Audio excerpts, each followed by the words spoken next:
Danny the disaster. That's what they called her when she wasn't listening. What they called her when she was. 2 years at Sacred Heart Hospital, and Dr. James Caldwell had made it his personal mission to ensure everyone understood that Danielle Ross didn't belong in trauma medicine. Not because she lacked skill, that would have been easier to explain, easier to justify. She had skill. Too much of it. The kind of quiet, lethal competence that made 20 years of climbing the hierarchy suddenly feel fragile. They didn't know. Nobody at Sacred Heart knew. Not the junior residents who whispered when she walked past. Not the attending physicians who found reasons to second-guess her assessments.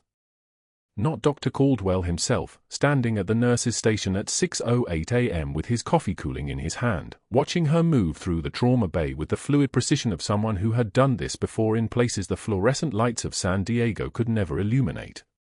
But what was coming would change everything. The next 3 hours would decide whether she stayed in the shadows or whether the truth about Major Danielle Ross would bring the entire hospital to its knees. The emergency room breathed with its own rhythm. Beep. Beep. Beep. Monitor after monitor, a chorus of vital signs, the mechanical symphony of survival. Fluorescent lights hummed overhead like insects trapped in glass, casting everything in shades of pale yellow and institutional gray. The smell hit first, antiseptic overlaid with something older, something that never quite washed away, the ghost of blood and human suffering baked into the linoleum. Danielle moved through it all without hesitation. Her shoes, tactical boots hidden beneath scrub pants, made almost no sound against the tile. She'd learned to move like that a long time ago. A very long time ago. She checked for lines with fingers that remembered other wars, other bleeding, other moments when getting it right meant the difference between a body bag and a breathing patient. The bandage on her left hand was fresh, she'd changed it this morning, as she did every morning, covering the scar tissue that mapped a story nobody was supposed to read. Right hand steady now. Left hand steady too. Both hands steady in ways that made other nurses uncomfortable when they noticed, which was rarely, because Danielle had spent 2 years perfecting the art of invisibility. A trauma case came through at 6:52 a.m. Head injury, blunt force, 46-year-old male who'd taken a fall from a construction site 3 stories up. The paramedics rattled off vitals with the practice speed of people who'd done this 100 times. Dr. Caldwell was already there, arms crossed, watching from the foot of the gurney like he was conducting an orchestra only he could hear. He'd been a surgeon once, before administration and ego had calcified him into something harder and colder.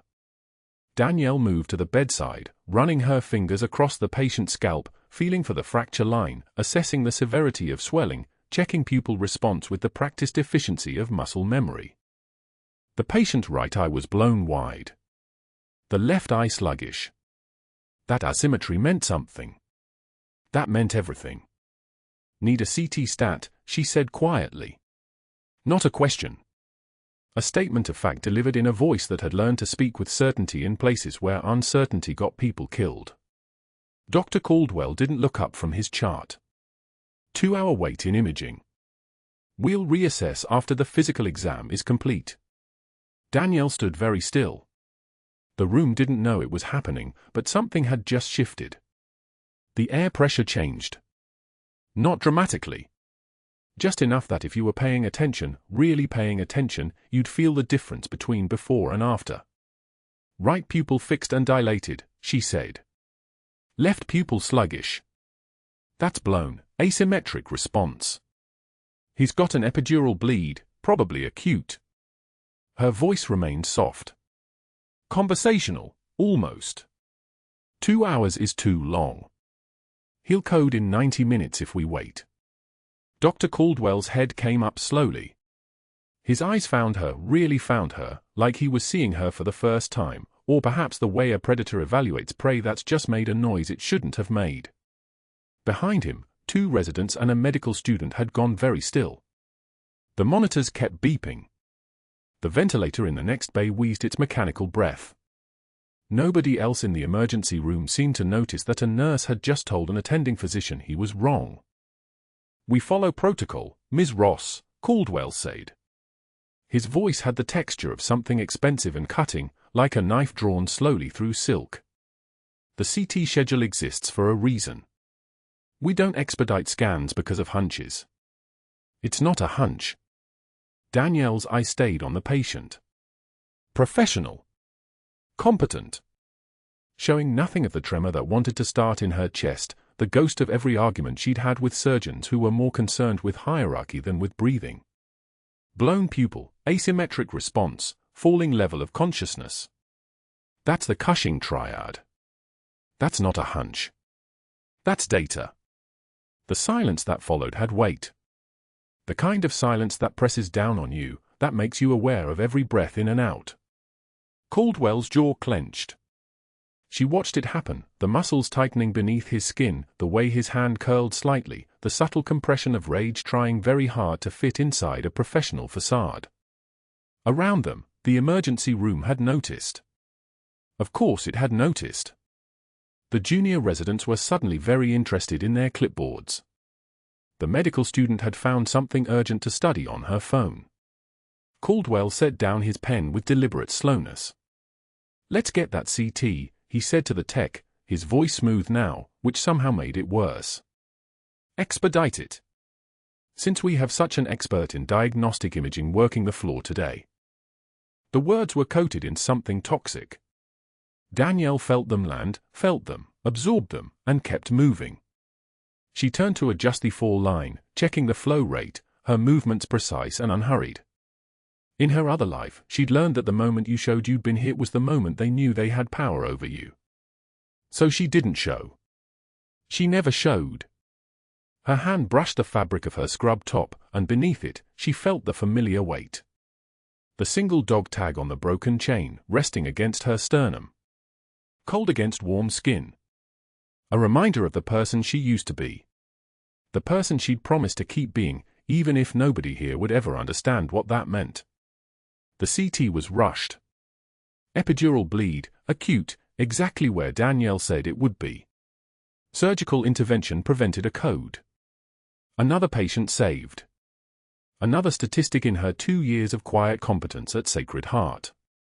Another day of watching Caldwell's resentment calcify into something darker and more deliberate. Because the problem with being right in front of the wrong person at the wrong time was that being right made them want to prove you wrong even harder. By 7:15 a.m., the crisis had resolved. The patient was prepped for the OR. The trauma bay was cleaning up, the blood wiped from the floor, the gauze in the red bin, the monitors reset for the next emergency. Danielle moved through it all with the same steady competence, her boots making almost no sound on the clean tile. The hospital hummed around her. Alarms and phones and the rhythmic percussion of institutional efficiency. Dr. Caldwell watched her from across the bay. She felt it, the weight of his attention, the calculation happening behind his eyes. She'd just humiliated him. Not directly. Not loudly. But she'd been right when he'd been wrong, and she'd done it in front of junior staff who would spend the next 6 months remembering that moment. That was something Caldwell wouldn't forget. That was something he'd make her pay for. "Nurses know their lane," he said, not to her, but loud enough that she heard it. Loud enough that the residents heard it. Loud enough that the entire trauma bay heard it. Otherwise, we end up with chaos. Insubordination. People who forget their place in the hierarchy. Danielle didn't turn around. She simply continued what she was doing, charting vitals, updating the record, making the hospital run the way it was supposed to run. But her hand moved to her chest, and her fingers brushed the chain beneath her scrubs. For just 1 second, her composure cracked. Not visibly. Internally. A tremor of something that wasn't fear, something that was older and more dangerous than fear. A tremor of restraint. Then she breathed. One measured breath, the way she'd learned to breathe in places where breathing too loud could get you killed. And the armor went back in place. The quiet nurse returned. The person nobody was looking for. The woman carrying a broken chain and a dog tag with a rank that nobody here would ever know to read. Dr. Caldwell would keep pushing. She knew that already. Knew it the way you know weather's coming when the air pressure changes, a storm was building, and his resentment was the electrical charge gathering before the lightning. But Danielle had weathered worse storms than this. She'd held them together through the night. She'd kept people alive when everything was falling apart. 2 years of silence. 2 years of letting him think she was just a civilian nurse, fresh out of her depth, trying to keep up with men who had important degrees and important titles. 2 years of watching him build his narrative about who she was and where she belonged. 2 years was almost long enough. But what happened next, what happened in the next 3 hours, would remind Dr. Caldwell exactly what happens when you don't know who you're standing next to. The overhead page crackled at 14:23, and the entire emergency department froze. "Can Danny the disaster please report to radiology? We need someone to demonstrate what not to do."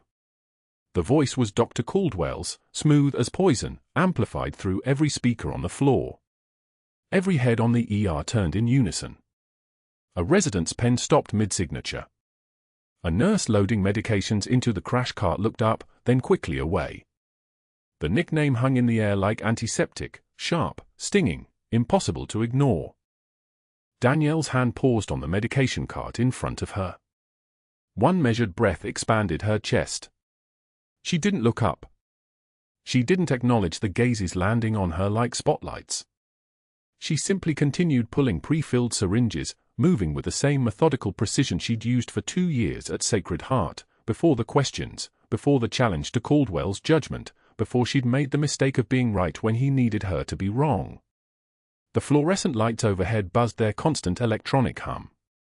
Somewhere behind her, a colleague whispered something. She didn't turn around. The page had been a performance. A calculated public humiliation designed to remind everyone in that department exactly where Danielle Ross stood in the hierarchy, not at the bottom, but outside it entirely. Caldwell had perfected this technique over 20 years, the swift blade of social demolition, wrapped in humor that felt like permission to laugh. And they had laughed. She'd heard it in their silence, in the averted eyes, in the way bodies suddenly became very busy with very important tasks that required their full attention anywhere but her direction. At 15:27, during the shift's mid-afternoon lull when the ER breathed between crises, Dr. Caldwell appeared at the supply closet door. Danielle was reaching for gauze packets, her badge hanging loose against her scrubs, the dog tag underneath catching the fluorescent light in quick flashes of silver.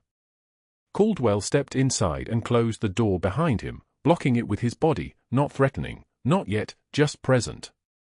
His presence made the air pressure change. The small room suddenly felt smaller. "Your insubordination this morning," Caldwell said, his voice quiet now, surgical in its precision. "Questioning my clinical judgment in front of staff. In front of a resident. That's a terminable offense, Ross." He stepped closer. "You're a nurse. You don't think. You execute my orders. Exactly as given. Without commentary. Without second-guessing.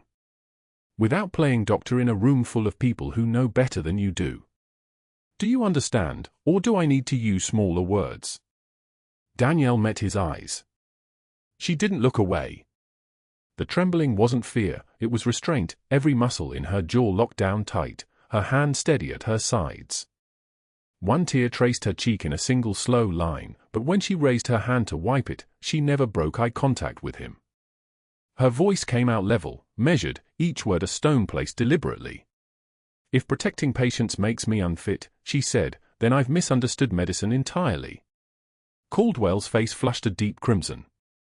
His jaw worked for a moment without words. He hadn't expected this.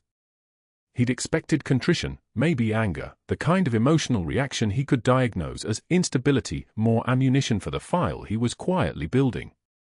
Instead, he got this, a calm woman in scrubs, one hand wiping away a tear, her eyes steady and clear as a surgical laser. He stepped back, opened the door, and left without another word. But the silence that followed tasted like metal. Like something important had just broken, and neither of them was quite sure what it was yet. The afternoon wore on. Danielle completed her shift in the department she was no longer supposed to be in, moving between patients with the same quiet competence Caldwell found so threatening. She didn't engage with colleagues.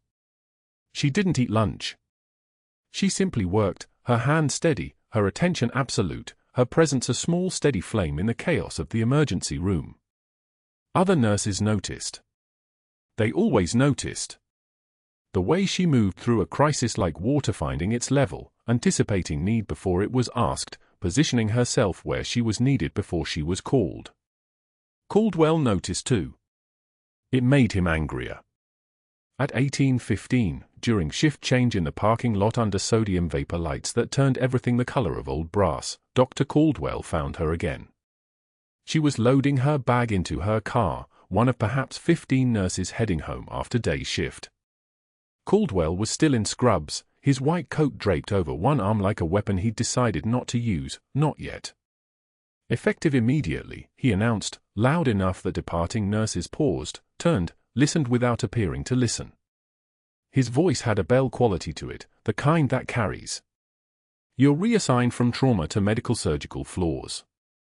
Your clinical judgment is a liability this department cannot afford. Your nursing license is on probation pending a competency review. You'll report to the MS floor supervisor on Monday. Do not return to the ER. Do not involve yourself in any trauma cases. Am I clear? Danielle closed her car door. The sound was soft, almost quiet. Around them, nurses loading into their vehicles, standing in small clusters, suddenly needed to be elsewhere or nowhere, their bodies angled away, their eyes anywhere but forward. The theater of power. The public witnessing. The official documentation of shame. Danielle stood in her scrubs, still in her uniform, the dog tag on the broken chain catching the orange sodium light underneath her collar. One eye visible where it slipped through. She took one measured breath, in through her nose, out through her mouth, the kind of breath that comes before something important. Then she nodded once, a single gesture of acknowledgement, and turned to open her car door. I asked if I was clear, Caldwell said, his voice sharper now, the edge in it like broken glass. She paused. Her hand on the car door handle. When she turned back, her face was composed, her eyes clear. Crystal, she said. One word. One breath. Then she opened the door and sat down in her vehicle. Through the window, Caldwell could see her grip the steering wheel, her knuckles white, her jaw working once before she forced it still. He felt a surge of satisfaction. He'd won. He'd put her in her place, publicly, officially, with witnesses.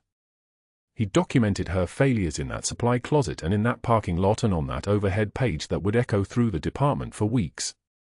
She would shrink. She would comply. She would remember, every single shift from this point forward, exactly what happens when you challenge Dr. Caldwell's authority. He stood there until she started the engine. Watched her pull out of the parking lot. Watched her taillights disappear toward the San Diego night. Then he turned back toward the hospital, satisfaction riding his shoulders like a coat. But that wasn't the worst part. That wasn't even close. Because 3 hours later, alarms would scream through Sacred Heart. The world outside those parking lot lights would collapse inward. And Dr. Caldwell would discover, in the most catastrophic way possible, exactly who he'd just tried to break. The alarm came at 21:34 as a scream through the hospital's intercom system. Not a gentle page. A code orange that made every head in Sacred Heart's emergency department stop mid-motion. Multi-vehicle collision on Interstate 5, northbound near the naval base exit.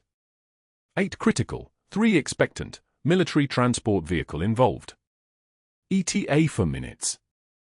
The ER transformed in 17 seconds, gurneys positioned with geometric precision, blood packs thawed in the warmer, trauma bays stripped to sterile sheets and equipment carts. Surgical teams assembled like muscle memory made flesh. The smell of antiseptic intensified as nurses opened fresh instrument trays, the metallic clink of trays being locked into place creating a rhythm that had orchestrated 1,000 emergencies. Danielle stood at Trauma Bay 3, her hands moving with practiced efficiency even as her leg, the shrapnel wound that had sent her stateside 3 years ago, sent a sharp reminder with each step.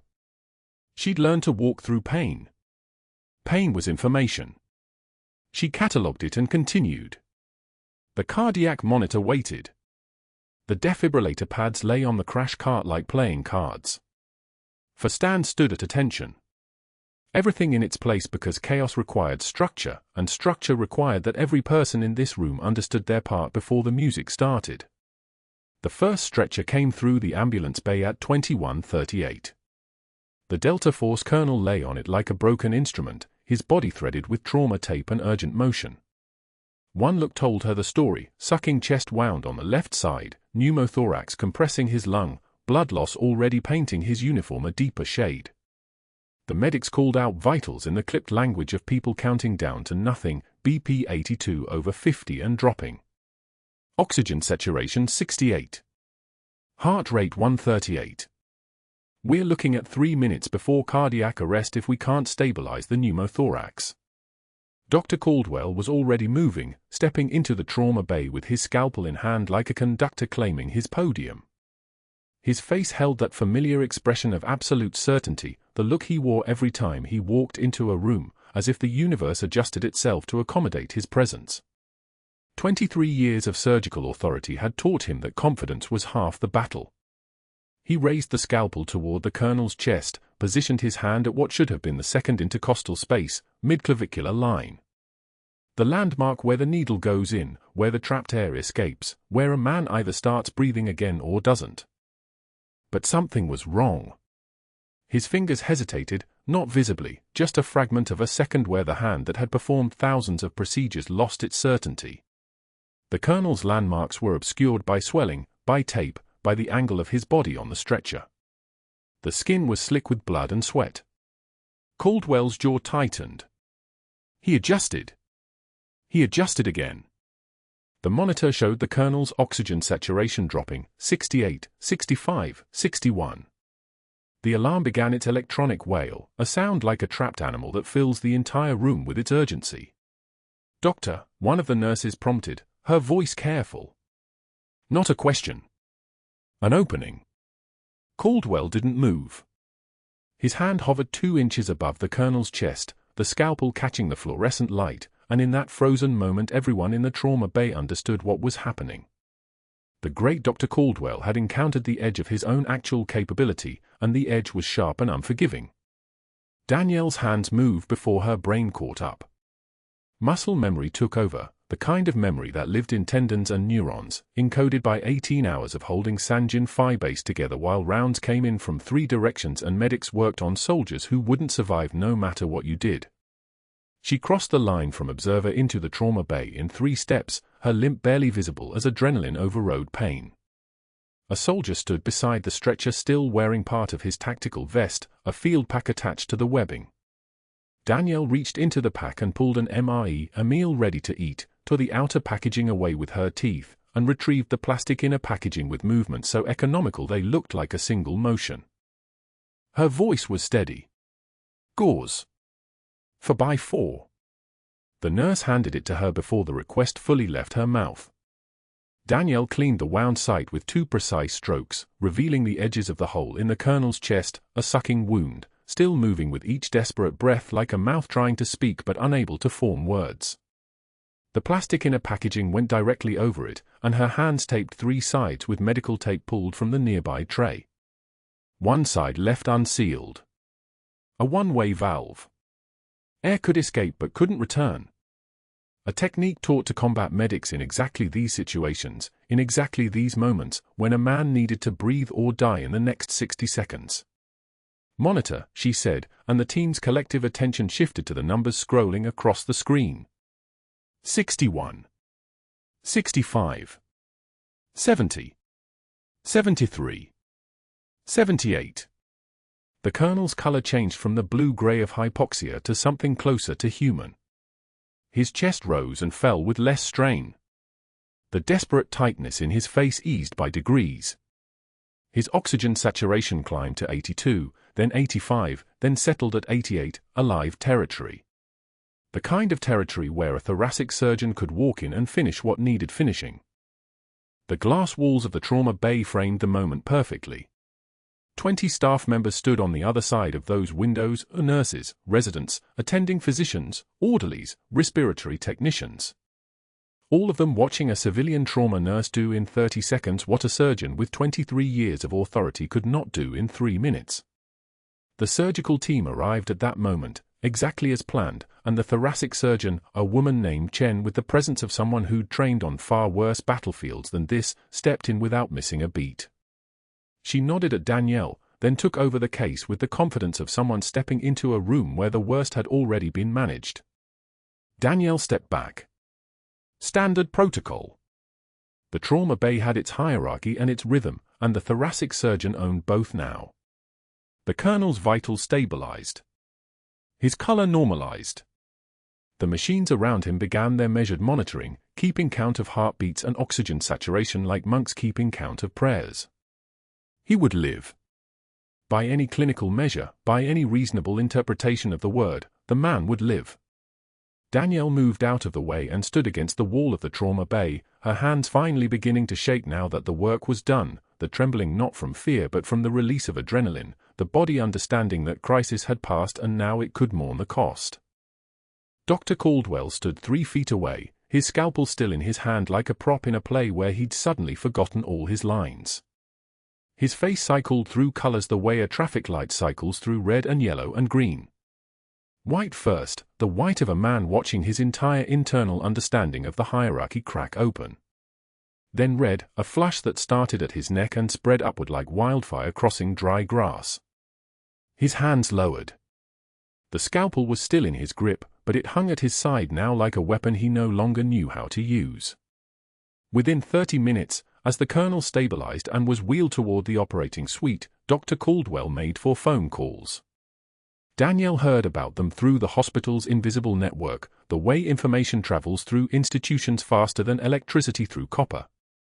The first call reassigned her supporting nursing staff to other cases effective immediately. The second call altered the surgical schedule, removing her name from critical rotations for the next 6 weeks.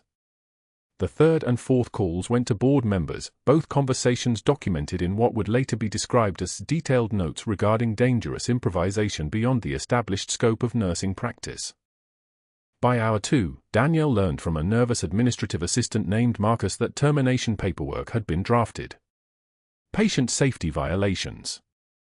Practicing medicine without a license. Interfering with physician authority. Every phrase a brick in a wall, and the wall was being built very quickly. The language was impeccable. The accusations were constructed with the precision of someone who'd spent 23 years learning exactly how to weaponize bureaucracy. There was no anger in the paperwork, which made it far more effective. Just policy. Just protocol. Just the necessary steps required to protect Sacred Heart's patients from a nurse who apparently couldn't stay in her lane. At hour 3, military personnel began arriving. Not 1 or 2.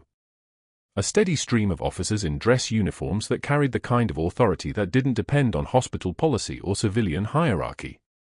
They walked through the ER asking quiet questions about who'd provided the colonel's initial care, their voices calm but their presence heavy as granite. Danielle's badge was deactivated before they'd finished asking the second round of questions. Her locker was emptied by administration, her personal effects placed in a cardboard box with the efficiency of someone erasing a person from institutional memory. Her suspension was effective immediately. The paperwork was already signed. The door was already closing. She held the cardboard box against her chest, feeling the weight of it, not much, perhaps 8 pounds, containing 3 years of her attempt at a normal life. Her extra scrubs, folded. A photograph of her and her son at the San Diego Zoo, both of them laughing because he'd made a terrible joke about penguins. A small notebook where she'd written observations about patients and protocols, the kind of documentation that made her a better nurse. A single dog tag on a broken chain, worn against her skin beneath her scrubs every single day, the name etched into the metal worn smooth from 25 years of touches, James Michael Ross. Major. United States Army. Deceased. The ER around her continued its work as if she'd never been there. The machines beeped. The monitors scrolled. Fresh patients arrived and were triaged and moved through the system. This was how institutions worked. They absorbed people and then they forgot them, moving on to the next crisis, the next emergency, the next person who needed saving. The rain outside had started sometime during her shift, drumming against the glass doors of the emergency department with a sound like distant applause or distant condemnation, depending on how you looked at it.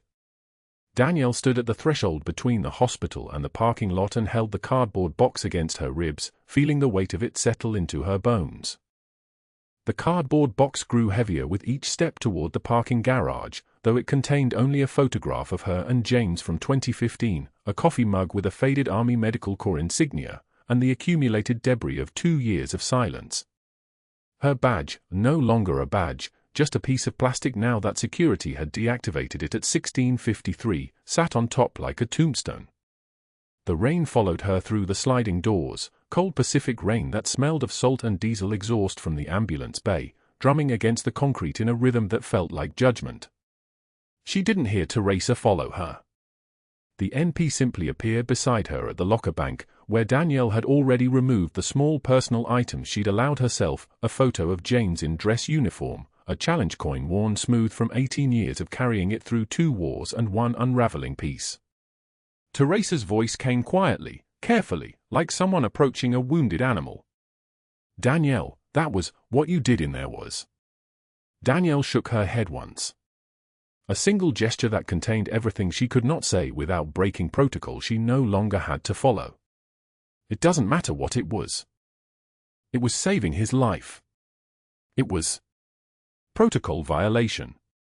The words came out measured, clipped. Danielle's hands moved through the locker with mechanical precision, each action a controlled descent. Practicing beyond scope. That's what the paperwork will say. That's what witnesses will confirm because Caldwell's already had 3 conversations with board members about how dangerous I am. Teresa's face went pale. How do you? Because that's how institutions protect themselves. They don't fight you with truth. They fight you with procedure. And procedure always wins. Danielle's jaw tightened into a line that could cut glass. She wasn't trembling. The trembling would come later, in private, in the dark. What she felt now was something far more dangerous, the absolute clarity that comes from having nowhere left to fall. You should distance yourself from this. From me. Caldwell doesn't forget. She drove on autopilot, the box on her passenger seat, the steering wheel slick under her palms. The drive from Sacred Heart to Miramar National Cemetery took 17 minutes under normal conditions. She made it in 12, hitting 47 miles per hour through a 35 zone, not seeing the speed limit signs, not seeing anything except the white-knuckled grip of her own hands and the single question repeating in her skull, how had she survived Sanjin only to be destroyed by a surgeon with a god complex? The cemetery sprawled across 274 acres of scrubland and marble, ordered rows of headstones geometric in their precision. James had hated order. He'd loved controlled chaos, loved being the one person in the room who understood the mathematics of survival when everything was breaking. 3rd row from the oak tree, plot 47C, Major James Ross, KIA Sanjin Province, the 12th of April, 2014. Her hands knew the way without thinking. The rain had intensified by the time she dropped to her knees, cold and merciless, soaking through the scrubs she still wore because there hadn't been time to change. Mud pressed into her shoes, into the fabric, into the spaces between her ribs. She knelt there for a long time before the words came, and when they did, her voice sounded like something being torn in half. I promised you I'd keep saving people, and I couldn't even save myself. Her chest heaved once, violently, before she forced herself into stillness. The dog tag on the broken chain, the one she wore under her scrubs every shift, the one she touched when the weight got too heavy, the one she held during the long nights when the silence was too loud, swung free and caught the moonlight, dripping rainwater onto the marble. She tucked it back against her sternum with deliberate care. I used everything you taught me. Every field medicine drill, every 18-hour siege protocol, every impossible situation where the only option was to move. I did it exactly the way you would have wanted, and it wasn't enough. He took it anyway. Caldwell took it and turned it into evidence of why I don't belong. Why I never belonged. The rain hammered down harder, and her voice dropped to something barely above a whisper. I don't know how to do this without you. I don't know how to be this without you anymore. She stayed on her knees until the mud had worked its way up past her ankles and the cemetery lights flickered to life overhead, casting everything in amber. The box sat in the car, getting damp from the rain seeping through the door. Her badge, her locker key, her 2 years of careful anonymity, all of it soaked and useless. She had promised James she would build a new life, a life where nobody knew what she was capable of, where she could simply exist as a nurse without the weight of rank and deployment and 43 lives saved in 18 hours pressing down on her shoulders every single moment. She had failed at the one thing she'd sworn to do. By morning, the story would have begun to spread through the hospital in the way that stories do, a Delta Force colonel asking questions about the nurse who saved him, military personnel arriving in dress uniforms, someone noticing that Danielle's badge had been deactivated and asking why. By afternoon, her suspension would become official. By tomorrow, the narrative would have solidified. She had acted recklessly, endangered the patient, violated multiple protocols, and Dr. Caldwell had protected the institution by removing her before damage control became impossible. The dog tag caught the light one more time as she turned to leave the cemetery, walking toward the car in rain that fell like accusations. She didn't know it yet, but that tag was about to become evidence in a way she'd never anticipated. That shadow box of medals sat in a school locker 17 miles away, waiting for a 16-year-old to decide that his mother's silence had lasted long enough. That colonel, even now stitched together by her hands, was making phone calls to people who had authority to ask questions about why a major with 2 Bronze Stars and a Purple Heart had been suspended from a civilian hospital within hours of saving a soldier's life. The rain fell harder, and Danielle drove home through it, thinking only of the grave she'd just left and the impossible choice before her: fight a battle she couldn't win and risk exposing everything James had died to protect, or accept the destruction and disappear into whatever came next. She was still thinking about it when her phone began to ring, a number she recognized from an area code she thought she'd left behind forever. The caller ID read, Pentagon, Maine. The Pentagon call came through at 11:02 p.m. Danielle let it ring 3 times before answering, her voice steady as a surgeon's hand. Ross. Major Ross. This is Admiral Holloway, Joint Special Operations Command. We need to talk about what happened at Sacred Heart Hospital today. She closed her eyes. The rain had stopped. Her shoes were still wet. The colonel is stable. He's asking for you specifically. Before that happens, the military needs to know your status. Are you still bound by your separation agreement? Danielle's discharge paperwork had been explicit: 20 years of silence. No public acknowledgement of service. No medals displayed. No uniforms worn. The Pentagon had paid her $500,000 to disappear into civilian life so cleanly that even her own hospital didn't know what she was. I signed the agreement, sir. The agreement is being reviewed. Pending that review, I'm sending a courier to your address at 6 o'clock hours tomorrow with documentation you need to see before that hospital board meeting at 9 o'clock. Someone should have called you already about that meeting. She hadn't checked her email. She'd been at her husband's grave. They're terminating you, a major. Caldwell filed the paperwork at 18:30. The hospital is moving fast because they're trying to bury this before command gets involved. That window closes tomorrow at 9. You need to walk into that room knowing exactly who you are. The courier arrived at 5:53 a.m. with a sealed folder and orders to wait for her signature. Inside was a single document, a military file with her photograph, her rank, and 7 pages of redacted operations. 2 lines were visible: Sanjin Phi Base, 18 hours, 43 confirmed saves. Everything else was black ink. The board meeting convened at 9 o'clock. 8 board members sat around a mahogany table. Dr. Caldwell had brought printed documents, her performance reviews marked up with his annotations, her shift reports highlighted with questions about judgment calls and deviation from protocol. He was already speaking when Danielle entered, her son running behind her down the hospital corridor, breathless, carrying something that caught the morning light. Jake pushed through the conference room doors. 14 years old. Out of breath. Holding a shadow box against his chest like it was made of glass. "Mom, they need to see these. You can't let him win." The room went still. Paper stopped rustling. Pens lowered to the table. He opened the shadow box. The medals caught light like small suns. Bronze stars arranged vertically. A purple heart with its distinctive profile. Ribbons folded with military precision. Behind them, a single photograph, a younger Danielle in desert camouflage, dust on her face, a phi base burning behind her. Jake's voice cracked slightly. "Major." She was a major. The word landed like a defibrillator shock. A nurse practitioner named Teresa, someone who'd worked with Danielle for 2 years without knowing a single truth about her, reached for the file with trembling hands. She read aloud, each word deliberate, each word a small bell ringing in the silence. Bronze Star for Valor under fire.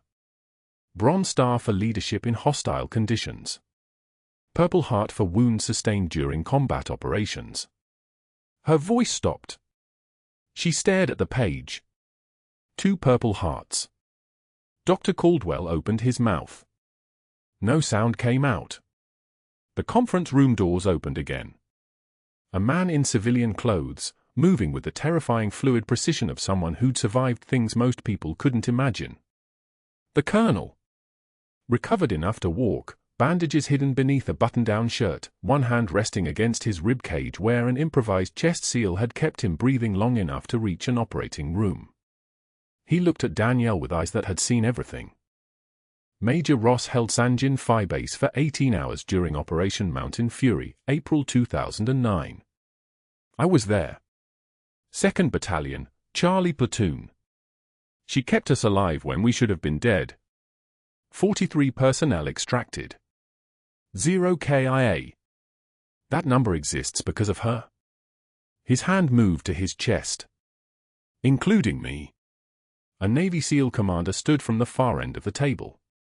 Call sign Breaker. Real name Mitchell Graves. He'd been waiting in the hallway since 8:30, watching the hallway monitor that Teresa had requested from security. I served with Major Ross in Sanjin Valley. She made decisions under fire that the military teaches in advanced officer training. She moved through hostile territory with tactical precision. She treated casualties in conditions where most medics would have frozen. She saved my life in 2009 and at least 60 others across 3 deployments. His voice was granite. I'm here because the moment that man suspended her yesterday was the moment this hospital crossed a line they didn't even see coming. An investigator sat at the far end of the table. He'd arrived at 8:30 with a folder marked Internal Review. He opened it slowly.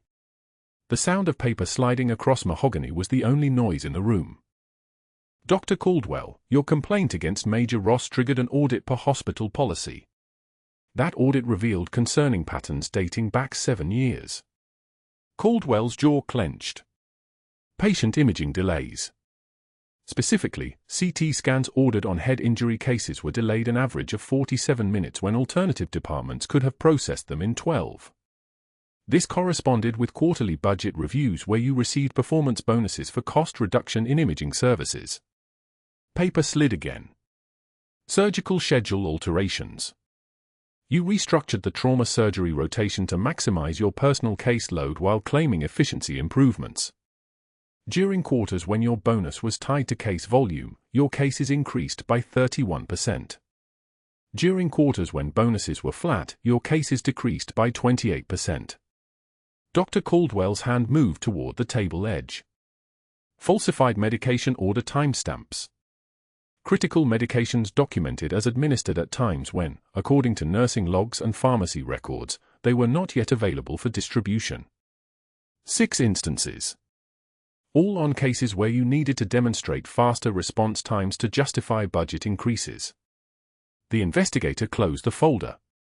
Dr. Caldwell's complaint against Major Ross was filed at 18:30 yesterday. The timing is notable because it preceded a routine audit that would have surfaced these findings within weeks. The complaint appears designed to discredit a witness to his medical decision-making. It failed. Dr. Caldwell tried to speak. His voice emerged thin, fractured. The Ross situation has nothing to do with. But everyone in that room understood exactly how much it had to do with everything. His phone buzzed. A text from one of the board members he'd called yesterday asking them to support his termination recommendation. The text read, "You're on your own." The hospital attorney requested his immediate administrative leave pending investigation. Security was called. Not the same officers who'd walked Danielle out 18 hours earlier, different ones, moving with the professional calm of people who'd done this many times. As they waited for him to gather his personal items, the SEAL commander placed a hand on Danielle's shoulder. "Guardian, the community doesn't forget its own. You saved the colonel yesterday. You saved me in San Jin. You've saved hundreds in 6 months here that the records don't show yet. One petty tyrant with a fragile ego doesn't change that." Jake gripped her hand. Teresa wrapped an arm around her shoulders. Dr. Caldwell stood to walk toward the door. His legs betrayed him. He caught himself on a chair, his hand sliding against polished mahogany, and in that single moment the 20 years of authority he'd built, the carefully maintained reputation, the board member relationships, the institutional power, dissolved into the image of a man who suddenly looked very small and very old. Security escorted him out. The board voted before the doors closed behind him. Unanimous reinstatement. Full back pay. An offer that came with its own weight, Director of Emergency Medicine and Trauma. The position Caldwell had held for 16 years. The one he'd spent 2 years trying to keep away from a woman he'd mistaken for weak. The dog tag beneath her scrubs caught the fluorescent light as she breathed. 6 months later, Danielle Ross ran Sacred Heart's trauma department.